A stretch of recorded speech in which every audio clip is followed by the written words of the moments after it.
அப்பாவுக்கு சொத்தோட வேல்யூ தெரியாது, ஆனா ஆத்மா வேல்யூ தெரியும். ஏன்னா அவர் நடந்து திரிஞ்சு ஆத்மாக்களை கொண்டாந்தாரு. இவன் என்ன பண்றான்னா ஆத்மா போனா போய் தொலைது, அதை பத்தி இல்ல. லேண்ட் இன்னைக்கு 1.5 கோடி ரூபாய் போகுது, இன்னைக்கு இது 10 கோடி ரூபாய் போகுது. லேண்டுக்கு கொடுக்குற இம்பார்ட்டன்ஸ் ஆத்மா கொடுக்க மாட்டேன். காரணம் என்னன்னா அப்பா கிட்ட இருந்த ஆசீர்வாதம் இவனுக்கு வந்துருச்சு, அப்பா கிட்ட இருந்த விஷன் இவனுக்கு வரல. இன்னைக்கு இதுதான் பிரச்சனை. ஆவிக்குரிய வாழ்க்கையிலும் அதான் நடந்துட்டு இருக்குது. உங்க பிள்ளைகளுக்கு நீங்கள் நல்ல சாப்பாடு கொடுங்க, எனர்ஜி பார்த்து கொடுக்குறாங்க, கலோரி பார்த்து கொடுக்குறாங்க, ஃபைபர் பார்த்து கொடுக்குறாங்க, ஃபேட் பார்த்து கொடுக்குறாங்க. ஆனால் ஆண்டவரை கொடுக்க மாட்டாங்க. என்னங்க ஆண்டவரை கொடுக்கல? நாங்களும் சர்ச்சுக்கு கூட்டு வரதானே. சர்ச்சுக்கு கூட்டிட்டு வர்றது ஃபர்ஸ்ட் பார்ட். செகண்ட் பார்ட், நீங்கள் கர்த்தரோடு கூட ஒரு அனுபவம் பெற்றீர்கள்ல. உங்களை கர்த்தர் எப்படி ரட்சித்தாரு, எப்படி வேறு பிரிச்சாரு, எப்படி கஷ்டத்திலிருந்து மேலே தூக்கிட்டு வந்தாரு, எப்படி தரித்திரத்திலிருந்து உயர்த்தி வச்சாரு, அந்த அனுபவத்தை உங்கள் பிள்ளைகளுக்கு சொல்லிக் கொடுக்கணும். அதுதான் இருக்கிறதுலே வேல்யூபிள் பாடம். நீங்க கொடுக்கிற பணம் ஒளிஞ்சு போவதற்கு வாய்ப்பு இருக்கிறது, ஆனால் நீங்கள் அடைந்த அனுபவம் இருக்குல்ல, அது அவனை உருவாக்கிடும் விசுவாசத்துல. எங்க அப்பா ஒண்ணும் இல்லாம இருந்தாரு, எங்க அம்மா கஷ்டப்பட்டு வேலை பார்த்தாங்க ஹாஸ்பிட்டல்ல, ஆனா இன்னைக்கு நாங்க நல்லா இருக்கிறதுக்கு காரணம் கர்த்தர்.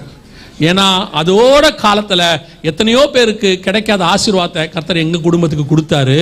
இந்த சூழ்நிலையில இருந்த எத்தனையோ பேருக்கு கிடைக்காத மேன்மையை அதை விட குறைவா இருந்தாலும் எங்க குடும்பத்துக்கு கர்த்தர் கொடுத்தாரு.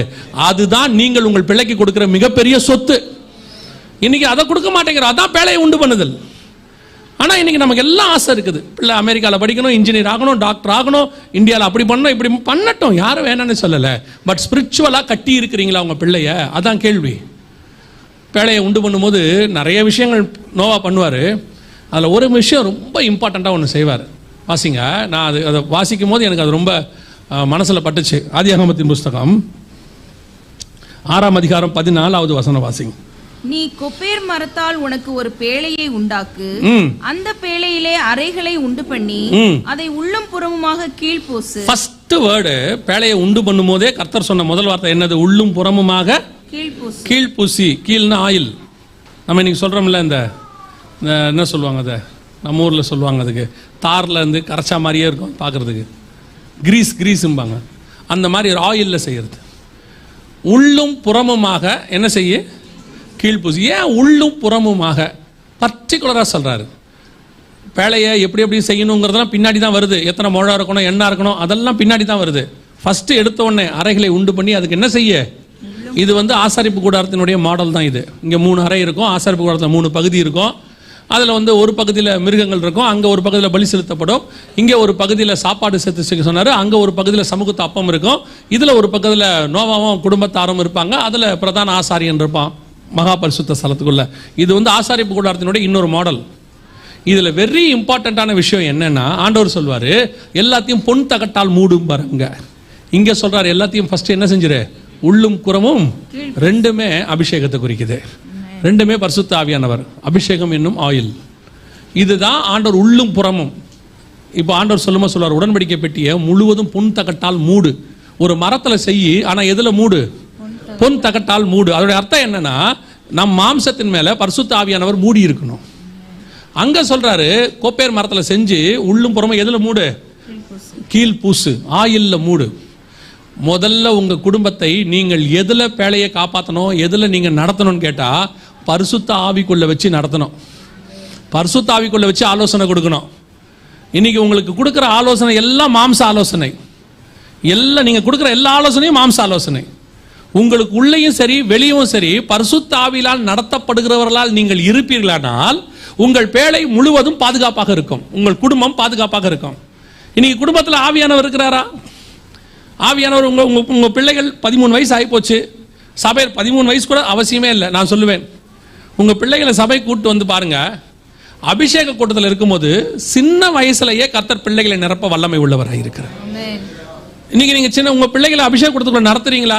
உங்க பிள்ளைகளுக்கு பரிசுத்த ஆவியை பத்தி கொடுப்பீங்களா? நம்மளை பொறுத்த வரைக்கும் என்ன தெரியுமா, ஒரு ப்ரொசீஜர் வச்சிருக்கிறோம். ஃபர்ஸ்ட் ரட்சிக்கப்படணும், அடுத்து ஞானசானம் எடுக்கணும், அப்புறமா தான் என்ன பெறணும்? பரிசுத்த அபிஷேகத்தை பெறணும். ஆனால் நீங்கள் சபைக்கு பிள்ளையை கூட்டிட்டு வருகிற காலத்திலேயே உங்க பிள்ளையின் மேல ஒரு கீழை பூசுவதற்கு கர்த்தர் வல்லமை உள்ளவராய் இருக்கிறார். உங்கள் குடும்பத்தின் மேல அந்த அபிஷேகத்தை பூசுவதற்கு வல்லமை உள்ளவராய் இருக்கிறார். இன்னைக்கு நாம அந்த பரிசுத்தாவியினுடைய பாதுகாப்புல குடும்பம் கிடையாது. அதான் இங்க பிரச்சனை. இங்க என்ன பாதுகாப்புல இருக்குது குடும்பம்? இன்னைக்கு எதிர்காலம் பணத்துல பாதுகாப்பா இருக்கு, நல்ல வேலையில் இருக்கு, சேர்த்து வச்சிருக்கிறதான சொத்துக்கள்ல இருக்கு. இதில் தான் குடும்பம் ஸ்டெபிலிட்டியாக இருக்குன்னு நம்ம நினச்சிக்கிட்டு இருக்கிறோம். இப்பவும் சொல்கிறேன், இது எல்லாம் ஒளிந்து போக வாய்ப்பு இருக்கிறது. ஆனால் உங்களையும் என்னையும் கரம் பிடித்த கர்த்தர் விடுவதற்கு வாய்ப்பே கிடையாது. அவர் நம்மை மூடி இருப்பாரானால் எந்த சூழ்நிலையும் காப்பாற்றி கொண்டாந்துருவார். எல்லாத்தையும் இப்போ பாருங்க, ஆபிரகாமுடைய ஆசீர்வாதமும் ஈசாக்குடைய ஆசீர்வாதமும் யாக்கோபுடைய ஆசீர்வாதம் நம்ம பேசுகிறோம். முற்பிதாக்கள் ஆசீர்வாதம் சொல்கிறோம். இதை நம்ம என்ன நினச்சிக்கிறோம்னா, நம்ம ஆபிரகாமின் ஆசீர்வாதம் புறஜாதியாருக்கு வரும்படிக்கு கலாத்தியர்ல சொல்லி இருக்குது. அதனால ஆபிரகாம் தேசத்தை சுதந்தரித்தார், நம்மளும் தேசத்தை சுதந்திரிப்போம். எத்தனை பேர் தேசத்தை சுதந்திரிச்சிருக்கிறீங்க சொல்லுங்க? நீங்க யாராவது ஆபிரகாம் சுதந்திரிச்ச மாதிரி தேசத்தை சுதந்திரிச்சிருக்கிறீங்களா? இது வரைக்கும் ஆபிரகாம் 4 நாட்டை சுதந்திரிச்சாரு. அவர் கொடுத்த எல்லைகள் அவர் சந்ததியாக சுதந்திரிச்சாங்க. நம்ம யாராவது சுதந்திரிச்சிருக்கோமா நாட்டை? நம்மளை பொறுத்த வரைக்கும் 1200 ஸ்கொயர் ஃபீட்டு, மிஞ்சி போச்சுன்னா 2400 ஸ்கொயர் ஃபீட்டு, அதையும் மிஞ்சி போச்சுன்னா ஒரு 1/2 ஏக்கர் இல்லை 1 ஏக்கர். கர்த்தர் தேசத்தை சுதந்திரிப்பேன் என்று சொன்னார். கால் மிதிக்கும் தேசத்தை கர்த்தர் கொடுப்பார். ரப்பர் தோட்டத்தில் 1 ஏக்கரை வாங்கும்படி கர்த்தர் கொடுத்தார். இதான் நீங்க கால் மிதித்த தேசத்தை சுதந்திரிச்சது. ஆபிரகாம்கிட்ட போய் சொன்னோம்னா அப்படியே திரும்பி பார்ப்பான். நான் வச்சிருக்கிற மக்கபேலா கோபா இதை விட பெருசும்பான். வாங்கின கல்லறை இருக்குது, அது அவ்வளோ பெருசு. நம்ம அதை விட சின்னதை வச்சுக்கிட்டே ரொம்ப பெருமை பாராட்டிட்டு இருக்கோம். அவன் சொல்லுவான், நான் ஃபர்ஸ்ட் வாங்கின கல்லறையே இதை விட பெருசும்பான். அப்போ இது எதை குறிக்குது? ஆபிரகாமின் ஆசீர்வாதம் நமக்கு சேர்றதுங்கிறது எதை குறிக்கிறது? வேர்ல்டில் உள்ளதை குறிக்குதானா? அது இஸ்ரவேல் இருக்கு, அவனை விட்டுருங்க. ஆபிரகாமின் ஆசீர்வாதங்கள் கிறிஸ்து இயேசு கிறிஸ்துவின் வழியாக புறஜாதியாருக்கு வர்றதுன்னா எதை குறிக்குது? எதை பற்றி ஆண்டவர் சொல்றாரு? இப்போ ஆபிரகாம் செல்வ சீமானாக இருந்தார்னு பைபிள் சொல்லுது. அப்படிதானே சொல்லுது? செல்வ சீமானாக இருந்தார். அப்போ ஆபிரகாம் தனக்கு உண்டான எல்லாவற்றையும் யாருக்கு கொடுத்தார்? ஈசாக்கு கொடுத்தார்னு வசனம் சொல்லுது. அப்போ ஈசாக்கு என்னவா இருக்கணும்? செல்வ சீமான தானே இருக்கணும். ஆனால் 26ஆம் அதிகாரத்தை நீங்க வாசிக்கும் போது வசனம் சொல்லுது, ஈசாக்கு வர வர ஐஸ்வர்யம் உள்ளவனா நான் இருக்கு. நீங்க ஆதியாகமத்தின் புஸ்தகத்தை வாசிச்சு பாருங்க. ஆதியாகமத்தின் புஸ்தகம் 26ஆம் அதிகாரத்தில் ஈசாக்கை குறித்து சொல்லும் பொழுது 13 வாசிங்க பாப்போம். அவன் ஐஸ்வர்யவான் ஆகி வர வர விருத்தி அடைந்து மகா பெரியவன் ஆனான். அப்போ இவனுக்கு என்ன வரல? இவன் இப்பதான் என்ன ஆகுறான்? ஐஸ்வர்யன் ஆகிறான். அப்ப ஆபிரகாம் எல்லாம் வந்திருந்தா இவன் என்னவா தான் இருந்திருக்கணும் ஏற்கனவே. அப்ப இவன் இப்பதான் ஐஸ்வர்யன் ஆகிறான்னு வசனம் சொல்லுது. அப்படின்னா என்ன அர்த்தம்? ஆபிரகாமுக்கு உள்ளதெல்லாம் அந்த அபிமெலேக்கு ஆட்கள் தூத்து போட்டாங்க, எல்லாத்தையும் எல்லாம் போயிருச்சு. சரி, இப்ப ஈசாக்கு இருக்கிறார். ஈசாக்குடைய ஆசீர்வாதம் யாருக்கு வரணும்? யாக்கோபு. இவர் ஐஸ்வர்யன் ஆயிட்டார்ல, அப்ப இந்த ஆசீர்வாதம் யாருக்கு வரணும்? யாக்கோபு எங்க இருந்தாரு? லாபான் வீட்டுல இருந்தாரு. அங்க எப்படி போனாரு? கோலும் கையுமா. வரும்போது எப்படி வந்தாரு? பெரும் பரிவாரத்தோட, இருபெரும் பரிவாரம் கொண்டாந்தாரு. அப்போ ஈசாக்குடைய ஆசீர்வாதம் யாருக்கு வரல? யாக்கோபுக்கு வரல. அவன் தனியா ஆசீர்வாதத்தை வாங்கிட்டு வரான். சரி, யாக்கோபின் ஆசீர்வாதம் யாருக்கு வரணும்? சேஷ்டபுத்திர பாகம் யாருக்கு போச்சு? யோசேப்புக்கு போச்சு. அப்படிதான் வசனம் சொல்லுது. யாக்கோபின் சேஷ்டபுத்திர பாகம் யோசேப்புக்கு போச்சு. யூதா ஜனத்திரளா இருந்தாலும் ராஜ்யபாரம் அவனுக்கு போச்சுன்னு சொல்லுது. அப்போ யாக்கோபுடைய ஆசீர்வாதம் யோசேப்புக்குன்னா, அப்போ யாக்கோபுடைய மொத்த பணமும் யாருக்கு போயிருக்கணும்? யோசேப்பு எங்க போனாரு? எப்படி இருந்தாரு? ஆனா எகிப்தில் அவர் என்னவா மாறினாரு? அப்போ ஆபிரகாமின் பணம் ஈசாக்கு வரல, ஈசாக்கின் பணம் யாக்கோபுக்கு வரல, யாக்கோபின் பணம் யாருக்கு வரல? யோசேப்புக்கு வரல. ஆனா ஆசீர்வாதம் வந்துச்சு. எது வந்துச்சு தெரியுமா? அவங்க மேல வச்ச ஸ்பிரிச்சுவல் பிளஸிங், கர்த்தர் வச்ச அபிஷேகம் 4 தலைமுறையாய் தாண்டி தாண்டி தாண்டி வந்துகிட்டே இருக்குது. இது உங்களுக்கு புரியாம நீங்க திருப்பி திருப்பி ஏதோ உலக ஆசீர்வாதம் கிடைக்கும் போது, உலக ஆசீர்வாதம் கிடைக்கும் போது நான் சொல்றேன், உங்களை விட உங்கள் பிள்ளைகள் நல்ல ஆசீர்வாதமா இருப்பாங்க உலகத்துல. ஆனா நீங்க கொடுக்க வேண்டியது உலகத்தின் ஆசீர்வாதத்தை அல்ல, இயேசு கிறிஸ்துவை, அபிஷேகத்தை, பரிசுத்த ஆவியானவரை கொடுத்து பாருங்க. உங்கள்ல இருந்து அப்படியே தொடங்கி அவனை 2 மடங்கு ஆசீர்வச்சிருவார் ஆண்டவர். இப்போ அவன் அடுத்து அவங்க பிள்ளைகளுக்கு இயேசுவை கொடுத்துட்டானா அவங்களுடைய உங்க பேரை 4 மடங்கு ஆசீர்வாதத்துக்குள்ள போயிடுவான். நீங்க இந்த ஃபார்முலாவே விட்டுறீங்க. பேழையை எதை வச்சு கட்டிட்டே இருக்கிறீங்க? நான் போகும்போது என் பிள்ளைகளுக்கு சொத்து சேர்த்து வச்சுட்டு போயிட்டேன்னா என் பிள்ளைகள் சந்தோஷமா இருப்பாங்க. ஒரே வாரத்தில் ஒழிச்சிருவான். இல்ல 4 பிள்ளைங்க இருந்துச்சுன்னா அடிச்சு பிடிச்சி கோர்ட்ல இருக்கும் எல்லாம். அதான் உண்மை, நிறைய இடத்துல நடக்குது. அப்படி போகணும்னு நான் சொல்லல. உங்க ஆசீர்வாதம் உங்கள் பிள்ளைகளுக்கு போகட்டும். ஆனா நீங்கள் உங்கள் பிள்ளைகளுக்கு எதை பிரிஃபரன்ஸாக கொடுக்கிறீர்கள்? உங்க பேழையை எதை வச்சு கட்டிட்டு இருக்கிறீங்க? பரிசுத்த ஆவியை வச்சு கட்டுறீங்களா? உள்ளும் புறமும் கீழ் பூசப்பட்டிருக்கா? உங்க பிள்ளைகள் தேவனால் நடத்தப்படுகிறார்களா? நீங்க சங்கீதத்தில் வாசிக்கிறீங்க, உங்கள் பிள்ளைகள் ஏதாவது நடத்தப்படுவார்கள்? ஒளிவமர கன்றுகளை போல இருப்பார்கள். நல்ல ஞானம், அபிஷேகம் எல்லாம் இருக்கணும்னு நம்ம சொல்றோம். ஆனா நீங்க உங்க பிள்ளைகளுக்கு படிப்பு இருந்தா போதும், பணம் இருந்தா போதுங்கிற இடத்துக்கு வந்துட்டீங்க. உள்ளுக்குள்ள ஆவியானவரே இல்லை. நீங்க விட்டு பாருங்க, உங்ககிட்ட வீட்டில் இருக்கிற வரைக்கும் தான் அவன் ஆண்டவருக்குள்ள இருக்கிறான். அப்படி இருக்கு. வெளியே விட்டு பார்த்தா தான் உண்மை தெரியும் என்னன்னு. இந்த பூனைக்குட்டியை திறந்து விட்டா மாதிரி அலையிறான். நான் சொல்றது உண்மை. பல பசங்க பாருங்க, ஊழியக்கார பசங்க அமெரிக்கால படிக்க போய் நாசமா போயிட்டான். அங்க போய் நாசமா போயிட்டான். அமெரிக்காவை குறை சொல்லல, அவன் எங்க விட்டாலும் நாசமாவான். காரணம் என்ன தெரியுமா? அவன் போகும்போது ஆவிக்குரிய ஆசீர்வாதத்தை உடையவனா அங்க போகல. அவனை அனுப்பும் போதே நம்ம தப்பா அனுப்பிட்டோம். உங்க பிள்ளைகளை அபிஷேகத்தை கொடுத்து அனுப்புங்க. சின்ன பிள்ளையா இருக்குது, சின்ன பிள்ளையாவே இருக்கட்டும், ஆவியானவர் நிரப்ப வல்லமை உள்ளவராக இருக்கிறார். எந்த பிள்ளைகளையும் ஆவியானவர் நிரப்புவார். உங்கள் குடும்பம் கீழ்பூசப்பட்டதான காரியமாக இருக்கணும். இப்போ அடுத்து அதை விட ரொம்ப முக்கியமானது பாருங்க, தாம் பிள்ளைகளுக்குள்ள அந்த விஷனை கொண்டு போனால பேழையை கட் பண்றதுக்கு, அதை தாண்டி அவன் அதை யாருக்குள்ள கொண்டு போனான் தெரியுமா? மருமகள்மார்களுக்கு கொண்டு போனான். இவன் வித்தே கிடையாது. இவங்க எங்க இருந்து வந்தவங்க? இவன் மட்டும்தான் நீதிமான். இவங்க வேற எங்க இருந்தோ வந்திருக்கிறாங்க, கொண்டாந்துருக்கிறாங்க. ஆனா எப்படி இவன் விஷன் அவங்களுக்குள்ள போச்சு? 4 ஃபேமிலி, நோவா, அவன் மனைவி, 3 பசங்க, அவங்க 3. இந்த 4 ஃபேமிலியும் சேர்ந்து ஒரு பேழையை கட்டுது பாருங்களேன். இன்னைக்கு உங்களால முடியுமா? யோசித்து பாருங்க. வாய்ப்பு இருக்குதா? ஒரு சர்ச்சை ஒரு பாஸ்டரும் அவர் மனைவியும் மகனும் மருமகளும் நடத்துறதே கஷ்டம். இன்னைக்கு கஷ்டம். ஒரு ஆவிக்குரிய குடும்பத்தை புற ஜாதியாருக்குள்ள இருக்கிற ஒரு மனம் கூட இன்னைக்கு எங்க கிடையாது? சபைகளுக்குள்ள கிடையாது. புற ஜாதியார் கூட்டு குடும்பமா இருக்கான். அவன் இருக்கான், அப்பா அம்மாவை பார்க்குறான், பிள்ளைகளை பார்க்குறான், எல்லாம் சேர்ந்து ஒரு காரியத்தை செய்கிறாங்க. ஒரு இந்த போண்டா பஜ்ஜி இதெல்லாம் ரோட்டில் போடுவாங்க பாருங்க. ஒரு கடையை பார்த்தேன், எனக்கு ஆச்சரியமாக இருந்துச்சு. அந்த பாட்டிமாவுக்கு வந்து அதை போடுறக்கூடியதானே நல்ல டேலண்ட் இருக்குது. அவங்க பையன் அதை விற்கிறாப்புல நின்று, அவர் மனைவி கூட நின்று மடிச்சு கொடுக்குறாங்க. பசங்க அந்த சாப்பிட்டு போகிற பிளேட்டெல்லாம் எடுத்து தூக்கி போட்டு க்ளீன் பண்ணுறாங்க. கிட்டத்தட்ட ஒரு 6-7 பேர் ஃபேமிலியில் உள்ளவங்க சேர்ந்து என்ன செய்கிறாங்க? நீங்கள் அந்த வேலை நம்ம பிள்ளை செய்ய வேணாம், உங்கள் வீட்டில் இருக்கிற பிளேட்டை எடுத்து உங்கள் பிள்ளையை மட்டும் போட சொல்லுங்கள் பார்ப்போம். நீங்கள் சபையில் ஒரு வேலையை செய்ய சொல்லுங்கள் பார்ப்போம். இன்றைக்கி நம்ம பிள்ளைகள் செய்தா அது படுத்த துணியை எடுத்து அதுவே மடிச்சு வைக்க மாட்டேங்குது. அது சாப்பிட்ட பிளேட்டை அது கொண்டு போய் கழுவ மாட்டேங்குது, அது கொண்டு போய் போட மாட்டேங்குது. கழுவுறத கூட விடுங்க, கொண்டு போய் போடுதா. இன்னைக்கு நமக்குள்ள ஒரு வருமானம் இருக்குதா சொல்லி பாருங்க, சண்டை வந்துடும் உடனே வீட்டில். அது முடியாது, இது முடியாது. இன்னைக்கு குடும்பம் பேழை கட்டக்கூடிய இடத்தில் இல்லை. இன்னைக்கு குடும்பத்தோட விஷன் எப்படி மருமகள்கிட்ட போகுது, எப்படி கொண்டு போகுது? 100 வருஷம் போயிருக்கு இந்த தரிசனம். இன்னைக்கு உங்களால் கொண்டு போக முடியுமான்னு பாருங்க. எத்தனை குடும்பங்கள் டிவோர்ஸில் நிற்கிது தெரியுமா? கிறிஸ்தவ குடும்பங்கள் வேதத்தை கையில் வச்சுக்கிட்டு சபையில் பைபிள் மாற்றி ஊழியக்காரனுக்கு முன்னாடி உறுதிமொழி கொடுத்தவங்க ஜட்ஜுக்கு முன்னாடி போய் டிவோர்ஸ் கட்டிட்டு நிற்கிறாங்க. ஏன்? இன்னைக்கு ஒரு 25 வயசு தான் ஆகுது, அவங்களுக்குள்ள என்ன வர மாட்டேங்குது? ஒன்னஸ் வர மாட்டேங்குது. சின்ன பிரச்சனை உடனே முடியாது, சான்ஸ் இல்லை, வாய்ப்பே இல்லை. எப்படி இப்போ 4 தலைமுறையை கொண்டாடுறது, உள்ள 4 குடும்பத்தை எப்படி உள்ள கொண்டாடுறது? பேழையை கட்டுறது. 4 குடும்பங்கிறது சாதாரணமான விஷயம் இல்லை, அதுக்கு பின்னாடி வேறொரு ஆவிக்குரிய சத்தியம் இருக்கு. 4 என்பது மிக முக்கியமான திட்டம், தேவனுடைய திட்டம். இன்னைக்கு நம்ம அதை செய்கிறோமா? நம்ம குடும்பங்களுக்குள்ள அது வருதா? உங்களுடைய விஷயம் உங்கள் பிள்ளைகளுக்குள்ள கொண்டு போக முடியுதா? உங்கள் பிள்ளைகளுடைய விஷயம் உங்கள் மருமகளுக்குள்ள கொண்டு போக முடியுதா? எல்லாரும் சேர்ந்தாதான் ஒரு பேழையை கட்ட முடியும்.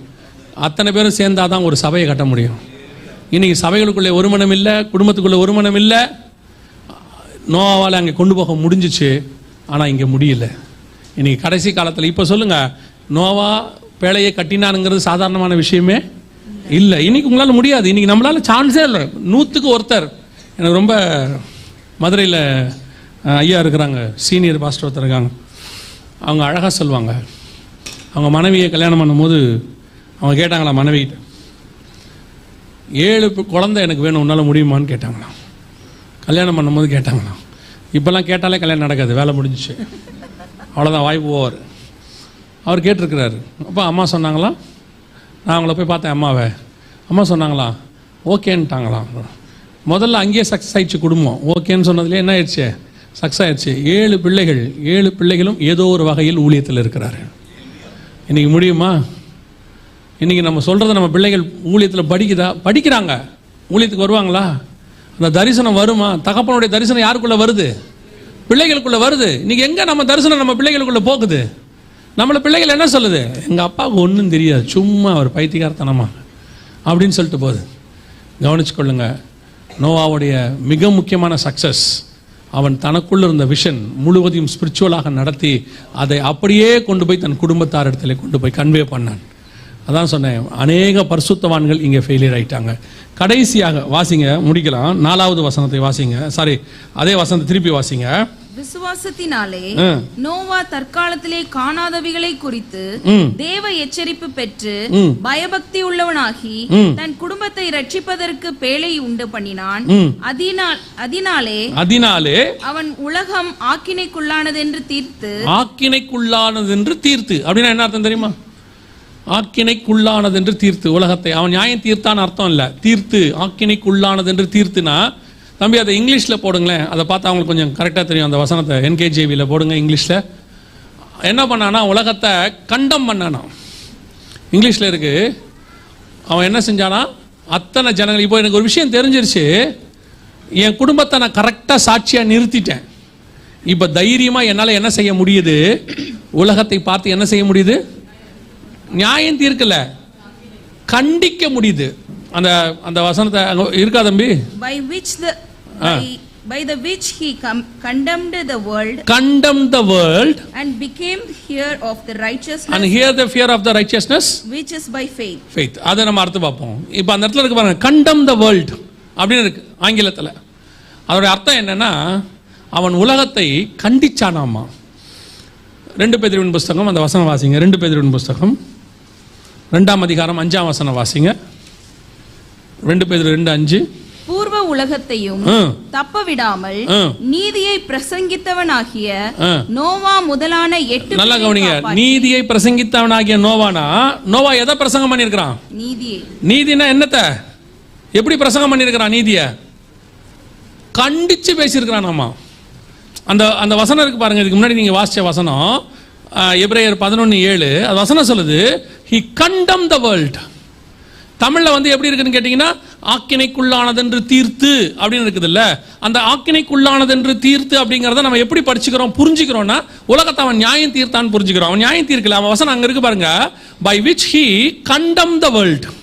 உலகத்தை என்ன பண்ணானா? கண்டம் பண்ணான், திட்டினான், கண்டிக்கிறான். நீங்களா சாவ போறீங்கடான்னு சொல்றான். இந்த தைரியம் அவனுக்கு எப்படி வருது தெரியுமா? அதுக்கு முன்னாடி தன் குடும்பத்தை சாட்சியாக அவன் நிறுத்தினான். நான் பிரசங்கம் பண்றதுக்கு முன்னாடி என்னுடைய சாட்சி வெரி இம்பார்ட்டன்ட்.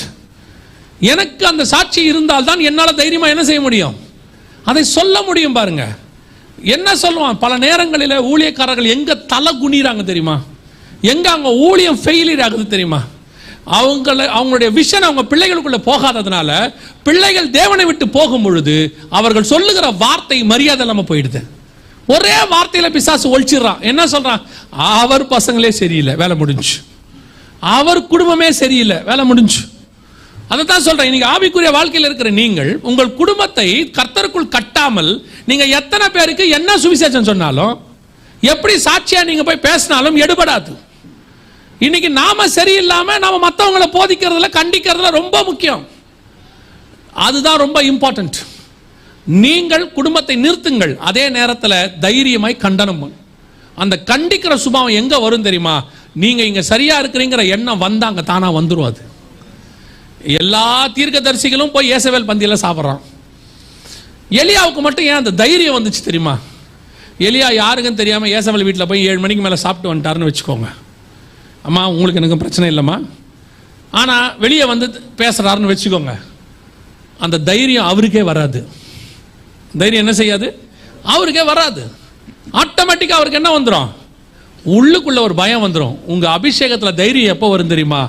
நான் என் அளவில், இங்க யாரும் பர்ஃபெக்ட் கிடையாது, இயேசு கிறிஸ்து மாதிரி ஒருத்தரும் பர்ஃபெக்ட் கிடையாது, நான் ஃபாலோ பண்ற உபதேசத்தில் நான் பர்ஃபெக்டா இருக்கிறேங்கிற எண்ணம் வந்தா போதும், you will be stand for the witnessing, you will stand for the testimony for the God. அந்த தைரியம் வந்துடும். இன்னைக்கு அந்த தைரியம் ஏன் வரமாட்டேங்குது? பல நேரங்களில் சில பாவங்கள் நமக்கு வெளியே தெரியாததுனால நாம வெளியே கொஞ்சம் அப்படியே கௌரவமா அப்படியே அலைஞ்சிட்டே இருக்கிறோம். நான் சொல்றேன், அந்த பாவத்தை நீங்க விட்டுருங்க, அந்த அந்த பாவத்திலிருந்து வெளியே வந்துருங்க. உங்களை அறியாமலேயே ஒரு ஸ்பிரிச்சுவல் தைரியம் உங்களுக்கு வரும். யார் என்ன செய்ய முடியும்? பேசிட்டு போவோம், உள்ளதை சொல்லுவோம், சத்தியத்தை சொல்லுவோம். அதுக்கப்புறம் அவன் பேசுனது அதுக்கு மிஞ்சி பாவமாக இருக்கும். அவன் பேசுறானா பேசிட்டு போட்டோம், இல்லாததை பேசினா. எனக்கு ஒரு பரிசுத்தவான் சொல்லி கொடுத்தார், நாகர்கோயிலில் ஆசாரி பள்ளத்தில் இருக்கிறாரு. ஒரு 73 வயசு ஆச்சு அவருக்கு. அந்த பரிசுத்தவான் சொன்னார், ஒரு தடவை அவரை போய் பார்க்கும்போது, இந்த மாதிரிலாம் பேசுகிறாங்க பாஸ்டர், சில காரியங்கள்லாம் இல்லாத காரியங்கள்லாம் பேசுகிறாங்க அப்படின்னும் போது அந்த பரிசுத்தவான் சொன்னார், பாஸ்டர் இப்போ நீங்கள் அந்த விஷயத்தை செஞ்சீங்களா அப்படின்னாரு. இல்லை பாஸ்டர். அப்புறம் ஏன் கவலைப்படுறீங்க, 2 விஷயம்தான் அப்படின்னாரு. ஒன்று, செஞ்சிட்டிங்களா, ஒரு வேலை செஞ்சிட்டிங்களா, அதை விட்டு வெளியே வந்துருங்க. மன்னிக்கிற தேவன் ஒருத்தர் இருக்கிறார், மன்னிப்பு கேட்டு திருப்பி அதை செய்யாதீங்க. ஒரு வேலை செய்யலையா, தைரியமாக இருங்க, உங்களுக்காக தேவன் வழக்காடுவார்.